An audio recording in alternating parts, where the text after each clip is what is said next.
আজকে আমাদের সাথে এমন কি হলো যে আমাদের আজকে না খেয়ে সাইকেল চালাতে হলো, তার উপর হাই টেম্পারেচার, সাথে সাইকেল খারাপ। তো বন্ধুরা, আজকে আমার জলপাইগুড়ি থেকে লাদাখ জার্নি ডে 12।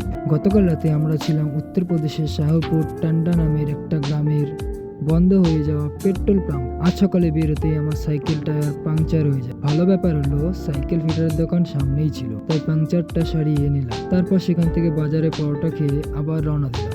এরপর আমরা আগ্রা লখনৌ এক্সপ্রেসওয়ে দিয়ে সাইকেল রাইড করতে শুরু করি। রাস্তাটা খুব সুন্দর ছিল, রাইড করতেও ভালো লাগছিল, কিন্তু আজকে রোদ্দুর ছিল অনেক বেশি। টেম্পারেচার প্রায় 38 ডিগ্রি সেলসিয়াস। কিছু দূর যাওয়ার পর আবার আমার সাইকেলের পাংচার হয়ে যায়। তখন মুডটাই খারাপ হয়ে গেছে, কিন্তু কিছু করার ছিল না। রোদ্দুরের মধ্যেই সামনের টায়ার খুলে রাস্তা থেকে নেমে একটা আম বাগানে বসে পাংচারটা সারাই। তারপর আবার রাইড শুরু করি।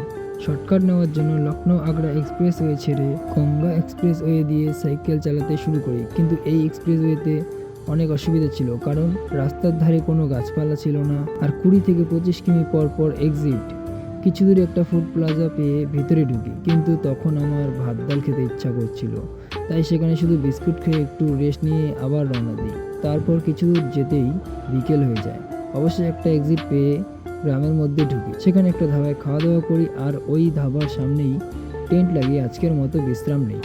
আজকের দিনটা অনেক কঠিন ছিল, কিন্তু জার্নি এখনো চলছে। দেখা হবে নেক্সট ব্লগে।